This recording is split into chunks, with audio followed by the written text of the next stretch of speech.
जिनको कुसंग मिल गया उनकी जिंदगी बिगड़ जाती है। और मनुष्य एक ऐसा प्राणी है जिसके ऊपर संगत का बहुत बड़ा प्रभाव पड़ता है। संगत का प्रभाव। किसी गांव में मेला लगा हुआ था।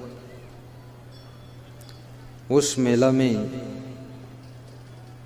कुछ लोग चिड़ियां बेचने के लिए आए थे। चिड़ियों का भी मेला था, तो तोता पंछी भी बेच रहे थे कुछ लोग, तोता पंछी। तो उसी मेला में राजा हाथी पर बैठ कर के निकलता है। उसकी मौज आ गई तो उसने कहा, एक तोता पंछी मैं भी खरीद लेता हूँ, सुआ खरीद लेता हूँ।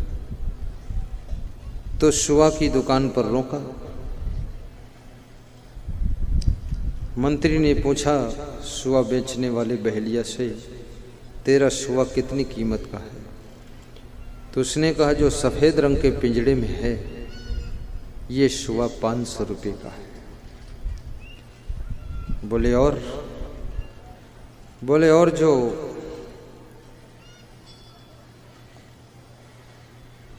लाल रंग के पिंजड़े में है ये सुआ 5 रुपये का है। बोले इतना कीमत में अंतर कैसे?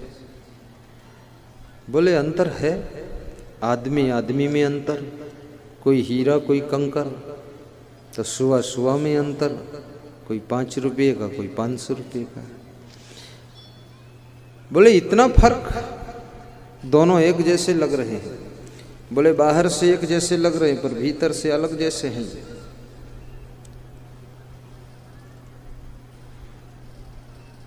तो राजा ने कहा कि दोनों सुआ खरीद लो, दोनों में अंतर भी देखना, 5 रुपये वाला ये क्या करता है और 500 वाला क्या करता है। दोनों ले लिया। तो 500 रुपये वाले सुआ को राजा ने अपने बेडरूम के बाहर बरामदे में पिंजड़ा टांग दिया। और रात के जब 9 बजे तो सुआ बोला, राजा साहब रात्रिकालीन बेला का मैं तुम्हें प्रणाम करता हूँ और एक मीठा भजन सुना देता हूँ। तो सुआ ने मीठा मीठा भजन सुनाया। राजा बड़ा खुश हुआ। राजा ने कहा, तुम्हें धन्यवाद है। सुआ ने कहा, राजा साहब ज़्यादा देर मत जागा करो, अब सो जाओ, रात बहुत हो गई है, सवेरे आपको बहुत काम करने हैं। बड़ी मीठी सलाह दिया करुणा से। तो राजा को बड़ी दया आ गई कि मेरे माँ बाप भी इतना प्रेम से नहीं बोलते, मेरी वाइफ भी इतना प्रेम से नहीं बोलती जितना सुआ मुझको प्रेम से समझा रहा है। राजा ने उसके सिर पे हाथ रखा, कहा धन्य हो तुम। सुआ भी सो गया, राजा भी सो गया।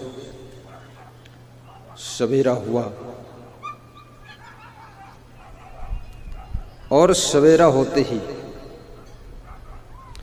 सुआ 5 बजे उठ करके बैठ गया, तैयार होकर फ्रेश होकर। सुआ मधुर मधुर भजन गा रहा है और राजा साहब से कह रहा, राजा साहब उठो, ब्रह्म मुहूर्त का समय है, प्रातःकालीन बेला में मैं आपको जय श्री राम कहता हूँ। साहेब बंदगी आओ, राजा साहेब भजन सुन लो। तो राजा साहब उठे और भजन सुना। कहा ये तो सुआ बहुत प्यारा सुआ है, 500 रुपये हमारे अदा हो गए, धन्य है। संगत का प्रभाव बता रहा। दूसरी रात राजा साहब ने कहा, वो 5 रुपये वाला सुआ लाओ जो लाल पिंजड़े में है। लाल रंग खतरे का रंग माना गया है। हालांकि लाल रंग कोई खतरा करता नहीं है, पर लोग उसको खतरा मानते हैं, इसलिए लाल स्याही से बहुत लोग लिखते नहीं। लाल स्याही को भी देखते हैं तो कहती है खून है तो स्याही।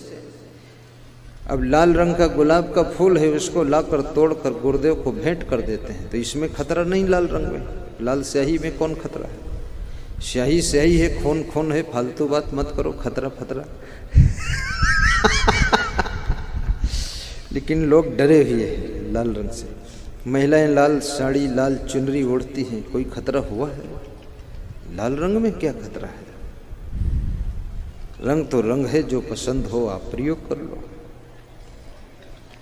जिसको लाल रंग पसंद आता वो धार्मिक होता है, सफेद रंग पसंद आता वो सात्विक होता है, जिसको काला रंग पसंद आता वो क्रोधी होता है, जिसको हरा रंग पसंद आता है वो शांत स्वभाव का होता है, और जिसको नीला रंग पसंद आता है वो छल कपटी होता है। अब देख लो कौन रंग तुमको पसंद आता है, तुम उसी मॉडल के हो, फाइनल कर दिया।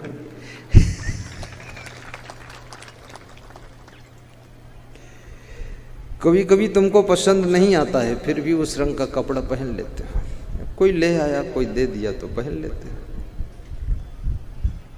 और एक बार पहनने के बाद छोड़ देते हो उसको।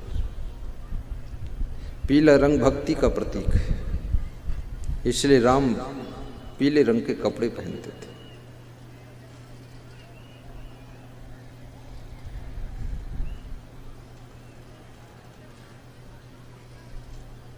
और कभी कभी अपनी कालिमा को छिपाने के लिए लोग सफेद रंग के कपड़े पहनते हैं। वो 5 रुपये वाला सुआ जो लाल रंग के पिंजड़े में है, उसको अपने बेडरूम के बाहर बरामदे में टांग दिया। जब रात के 10 बज गए, राजा देखने आया तो सुआ सो रहा है। तो राजा सोचता था ये भी नमस्कार करेगा, कुछ भजन सुनाएगा। तो राजा ने पिंजड़े में अंगुली मारी और उसको जगाया कि उठो। तो सुआ ने उठ करके आंखें लाल पीली राजा की ओर तरेरा और 10-20 गालियां दिया। मूर्ख, बेवकूफ, नालायक, नींद में डिस्टर्ब करता है, ऐसी की तैसी कर दूंगा। राजा के होश उड़ गए कि मेरे को क्या बोल रहा है। राजा को बहुत गुस्सा आया, लेकिन सह लिया, गम खा लिया। बोला रात बीतने दो, सवेरे का भी हाल देख लेता हूँ। सवेरे जब राजा 5 बजे उठा, उस सुआ के पिंजड़े के पास गया तो देखा वो अभी भी सो रहा है। तो राजा ने छेड़ा नहीं कि फिर गाली वाली दे सकते। 6 बजे फिर चेक किया तो सो रहा है, 7 बजे भी सो रहा, 8 बजे भी सो रहा है। तो 8 बजे राजा से रहा न गया तो पिंजड़े में हाथ मारा और हिलाया, कहा उठो, 8 बजे तक सोते हो। तो उठा, राजा की तरफ लाल आंखें करके गुरेर कर बोला और मादर फादर की 500 गाली दिया। राजा साहब को पसीना छूट गया कि ये तो बहुत मूर्ख है। सिपाही को बुलाया, कहा कि इसको पिंजड़े से निकालकर गर्दन ऐंठ कर मार कर फेंक दो इसको। तो पास में वो दूसरा सुआ 500 रुपये का जो था वो रोने लगा। बोले राजा साहब इसको मरवाना मत, ये हमारा छोटा भाई है, अगर इसको मार दोगे तो इसके दुख में, इसके मोह में हम भी मर जाएंगे। बोले ये तेरा छोटा भाई है, ये तो समझ में नहीं आता तेरा छोटा भाई कैसे है, क्योंकि तू इतने मीठे मीठे भजन सुनाता है, नमस्कार करता है, प्रणाम करता है, और तेरा भाई इतनी गंदी गालियां देता है, इतनी फूहड़ गाली, ये तो बहुत नालायक है। ये तेरा भाई कैसे? बोले ऐसे है जैसे रावण और विभीषण दोनों भाई थे। तो विभीषण जो है राम की भक्ति करता था, रावण गाली देता था।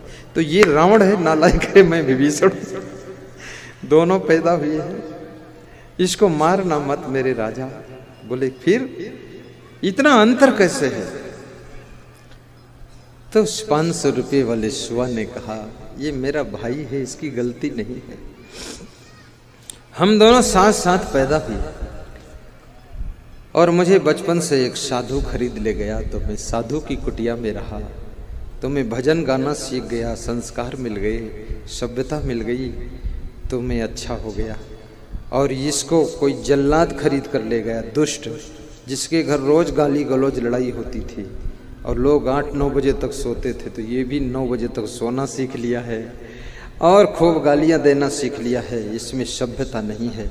राजा साहेब, न इसकी गलती है न मेरी बड़ाई है, केवल दोनों को संगत जैसी मिल गई है, वैसी जिंदगी हमारी बन गई है, हम क्या करें राजा साहब। जब एक सुआ पंछी पर इतना फर्क पड़ सकता है, तो तुम तो सोचो तुम क्या हो, तुम सुआ नहीं, तुम तो सबकी बुआ हो। और तुम तो इतने महान मनुष्य हो, ऊंची शिक्षा प्राप्त कर चुके हो, बुद्धिमान हो, तुम्हारे ऊपर संगत का कितना प्रभाव पड़ेगा।